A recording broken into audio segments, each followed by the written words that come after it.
भंडारा जिल्हा रुग्णालयामध्ये short circuit होतं. त्या शॉर्ट सर्किटनं आग लागते आणि त्या आगीमध्ये 10 नवजात जी बालकं असतात ते हे जग सोडून जातात. आता हे नक्की प्रकरण काय होतं, कशा पद्धतीनं घडलं होतं हे आपल्याला आज पाहायचंय. बघा, जिल्हा सामान्य रुग्णालय भंडारा म्हणजे आपल्या भाषेमध्ये सांगायचं झालं तर सरकारी दवाखाना.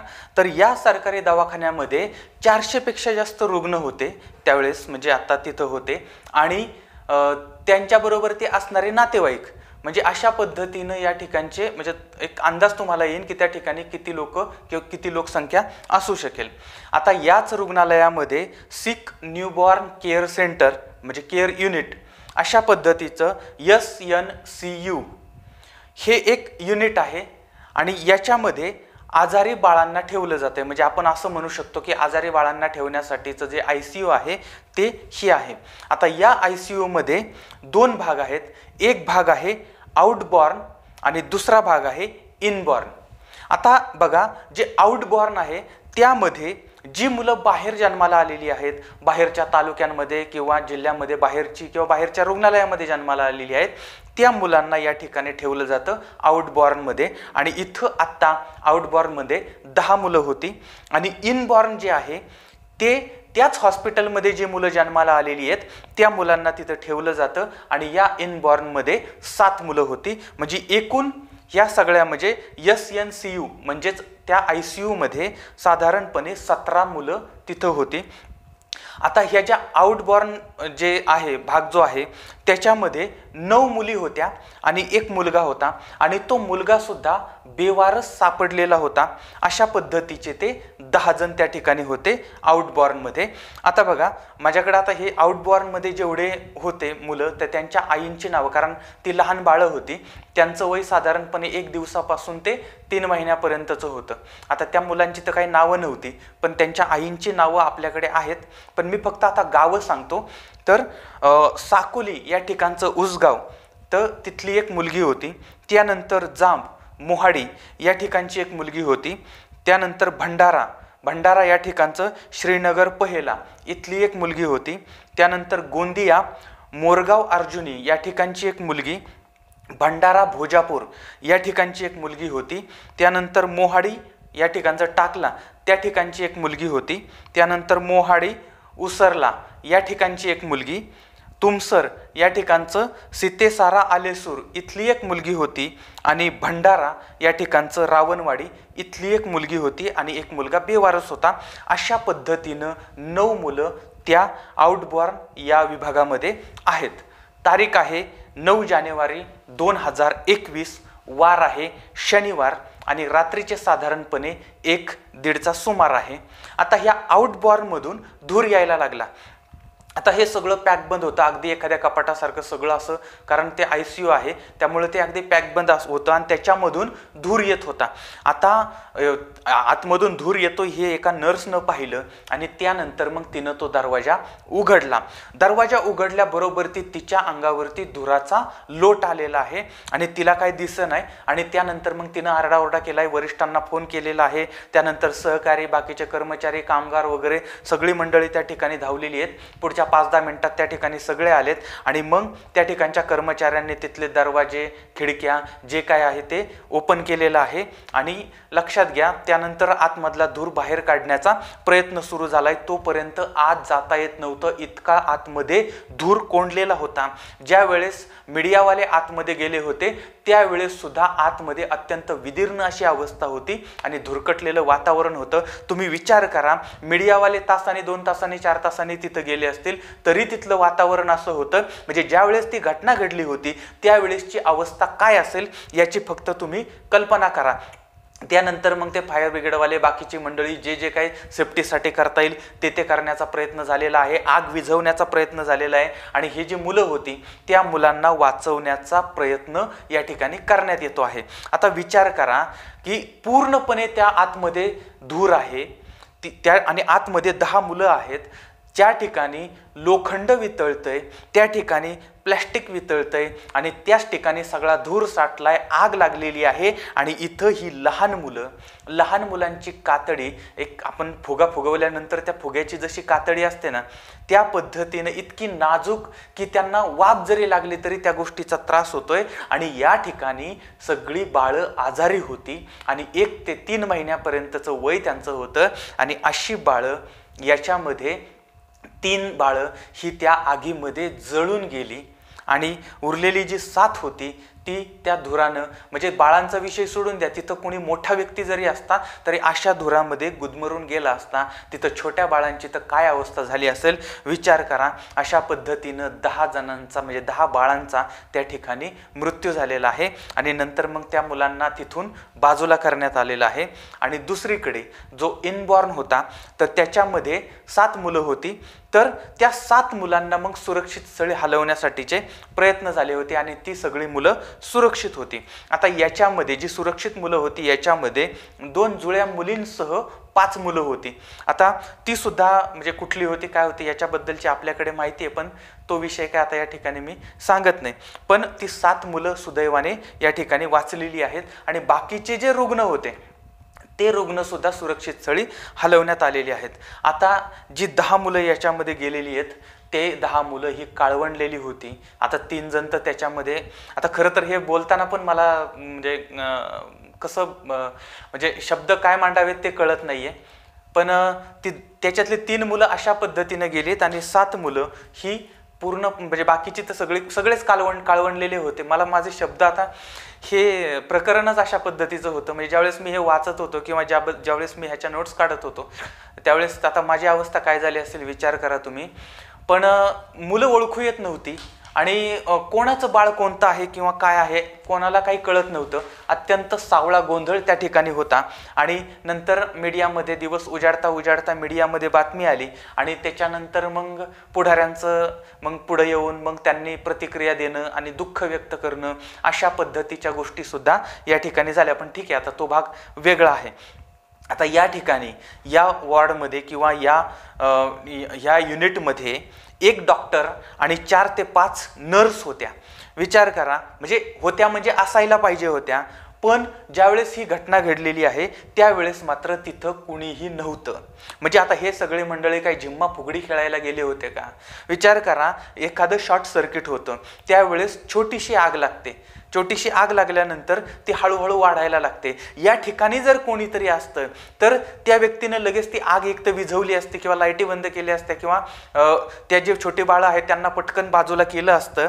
पण बघा या ठिकाणी थोडीसं शॉर्ट सर्किट झालंय, त्यानंतर ती आग लागली. आग लागल्यानंतर ती आग हळूहळू पसरायला लागलेली आहे आणि पसरल्यानंतर ती इतकी पसरली की त्या आगीतून बाकीच्या वस्तू जळायला लागलेल्या आहेत. अक्षरशः लोखंड वितळले किंवा ते प्लॅस्टिक वितळलेलं आहे.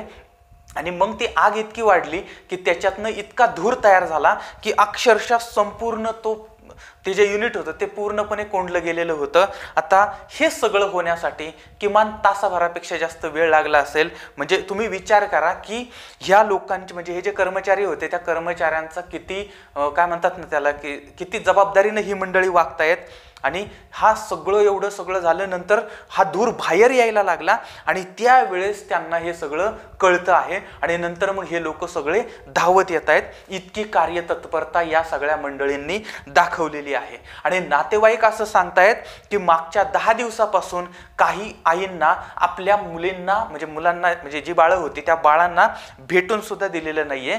आणि आता हीच मंडळी ती काळवंडलेली आणि हे जग सोडून गेलेली बाळं समोर घेऊन येत आहेत आणि त्यांना सांगतायत की हे तुमचं बाळ आहे. आणि आता अशा पद्धतीनं विचार करा त्या आई वडिलांची त्या घरच्यांची अवस्था काय झाली असेल. ती आई त्या दरवाजेच्या बाहेर किंवा त्या दवाखान्याच्या बाहेर किंवा बाजूला आपली बाळं आतमध्ये आहेत आणि ते लवकर बरं व्हावं यासाठी देवाकडे प्रार्थना करत असेल. आणि तीच बाळं देवाघरी गेलेत ही बातमी ज्यावेळेस त्यांना कळत असेल त्यावेळेसची त्यांची अवस्था तुम्ही आता त्यांचे व्हिडिओ वगैरे पाहिले असतील किंवा बातम्यांमध्ये सुद्धा ते वाचलं असेल. अत्यंत म्हणजे क्लेशदायक अशा पद्धतीचं ते वातावरण झालं होतं.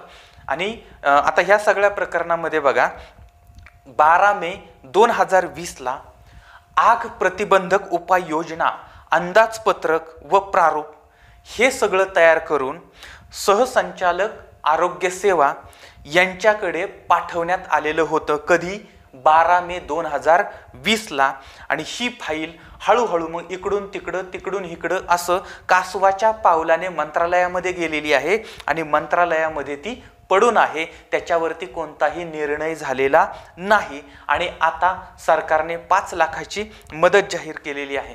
आता अशा पद्धतीच्या ज्या घटना होत्या त्या घटना फक्त आजच घडल्या होत्या का? आत्ताच घडल्या होत्या का? नाही. सरकारी दवाखान्यामध्ये आग लागणं, सरकारी दवाखान्यामध्ये अपघात होणं, सरकारी दवाखान्यामध्ये निष्काळजीपणा, सरकारी दवाखान्यामध्ये अशा पद्धतीनं वागणं, या सगळ्या गोष्टी अगोदर हजारो वेळा घडलेल्या आहेत आणि सरकारी दवाखान्यामध्ये रोज कुठे ना कुठेतरी अशा पद्धतीच्या गोष्टी घडतायत, पण त्या दडपल्या जात आहेत. आता हे जे प्रकरण आहे हे प्रकरण म्हणजे आता 10 जणांचं याच्यामध्ये म्हणजे 10 बाळं याच्यामध्ये गेली. हे प्रकरण अत्यंत गंभीर आणि सगळ्यांनी याची दखल घ्यावी अशा पद्धतीचं म्हणून हे लोकांच्या समोर आलेलं आहे. नाही तर अशा पद्धतीच्या हजारो शेकडो घटना घडून गेलेल्या आहेत, पण कोणीही याच्याकडे लक्ष दिलेलं नाही. आणि लक्षात घ्या, या ठिकाणी जी म्हणजे मुलं गेलेली आहेत तर ती त्यांचे आई वडील हे त्या दवाखान्यामध्ये का गेले होते हो? त्या सरकारी दवाखान्यामध्ये का गेले होते? कारण ती माणसं सगळी गरीब होती, ती माणसं शेतमजूर होती किंवा शेतकरी होती आणि हातावरची पोटं होती आणि म्हणजे खाजगी दवाखान्यामध्ये जायला त्यांच्याकडे पैसे नव्हते आणि अशामुळे माणसं सरकारी दवाखान्यामध्ये जातात. सरकारी दवाखान्यामध्ये जाणं ही लोकांची मजबुरी झालेली आहे. म्हणजे बघा, सरकारी दवाखाना म्हणजे काय झालंय आता हे लक्षात घ्या, पैसा जनतेचा, म्हणजे सगळा पैसा जनतेचा आहे, सगळं जनतेचं आहे, नाव आहे सरकारचं. पैसा जनतेचा, नाव सरकारचं आणि त्या ठिकाणी जे रुग्ण जातात त्या रुग्णांना टॉर्चर करणारी ती टॉर्चर रूम म्हणजे सरकारी दवाखाना. म्हणजे जेवढा छळ त्या रुग्णांचा आणि त्या रुग्णांच्या नातेवाईकांचा करता येईल, एका छोट्या छोट्या गोष्टीसाठी सुद्धा त्यांना त्रास देता येईल. म्हणजे ह्या गोष्टीचा मी स्वतः पण अनुभव घेतलेला आहे. सरकारी दवाखान्यामध्ये गेल्यानंतर कशा पद्धतीनं ही माणसं त्रास देत आहेत आणि जी गोष्ट सरळ मार्गाने होऊ शकते तिला उलट्या मार्गाने कसं करता येईल याच्यासाठी जेवढं त्रास, जेवढी मानसिक छळ करता येईल, शारीरिक छळ करता येईल तेवढा सगळा. म्हणजे एखादी व्यक्ती जर तिथं तडफडते ना तरी पण अगदी निवांतपणे ही मंडळी येणार आणि त्या पद्धतीने त्यांचं ते जे प्रोसिजर आहे त्या पद्धतीने काम करणार. पण असं नाही वाटणार की नाही बाबा आपण आता तिथं पटकन गेलं पाहिजे किंवा त्यांना मदत केली पाहिजे. बिलकुल नाही. अशा पद्धतीनं म्हणजे अत्यंत निष्काळजीपणाने आमचं सरकारी काम आहे, आम्ही कशाही पद्धतीनं वागू शकतो, कसंही करू शकतो, ही अवस्था सरकारी दवाखान्यांची आहे. आणि हे सरकारी दवाखाने असे वागतायत याला कारण पुढाऱ्यांचे खाजगी दवाखाने आहेत आणि खाजगी दवाखाने चालले पाहिजेत, खाजगी दवाखान्यामध्ये लोकांनी गेलं पाहिजे. याच्यासाठी मग सरकारी दवाखान्यामध्ये टॉर्चर करायचं आणि लोकांनी खाजगी दवाखान्यामध्ये गेलं पाहिजे. कारण मग तिथं त्यांना घरदार विकायला लागलं, जमिनी विकायला लागल्या, सोनं नाणं विकायला लागलं, तिथं स्वतःला घाण टाकायला लागलं तरी चालेल, पण तरी तिथंच गेलं पाहिजे. तुम्ही सरकारी दवाखान्यामध्ये आलं नाही पाहिजे. अशा पद्धतीची सगळी तजवीज या सरकारी दवाखान्यामध्ये केली जाते आणि हे आत्ताचं वास्तव आहे. आता हे सांगताना मला काय फार मजा वाटते अशातला भाग नाही, कारण शेवटी सरकार आपलंच आहे, सरकार आपले, पैसे आपले आहेत, सगळी जनता आपली आहे, तिथं काम करणारी माणसं सुद्धा आपली आहेत. इथं काय कोणी इंग्रज नाहीये, इथं सगळी आपलीच लोक आहेत. पण आपलेपणानं किती लोक वागतायत, आपलं समजून किती लोक वागतायत, हा या ठिकाणचा मूळ मुद्दा आहे. आणि आता ह्या सगळ्या विषयावरून ह्या प्रकरणावरून या सरकारी दवाखान्यांची सुरक्षितता किती आहे याच्यावरती सुद्धा सवाल निर्माण झालेला आहे. आणि या घटनेवरून आता तरी सरकारने जागं व्हावं आणि सरकारी दवाखान्याकडे लक्ष दिलं पाहिजे.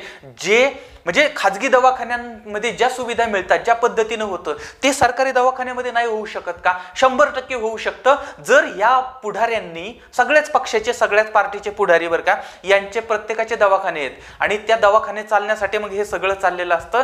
त्यांनी थोडा जनतेचा विचार करावा आणि स्वतःचा स्वार्थ सोडून थोडासा या गोरगरिबांचा विचार केला आणि या ठिकाणी सरकारी दवाखान्यामध्ये जर चांगल्या सन्मानजनक वागणुकी मिळाल्या तर लक्षात घ्या की या गोरगरिबांना मदत होईल आणि अशा पद्धतीच्या घटना घडणार नाहीत. लक्षात ठेवा, मी सरकारी दवाखान्यांवरती बोललोय याचा अर्थ मी खाजगी दवाखान्यांना नावं ठेवतोय असं नाही.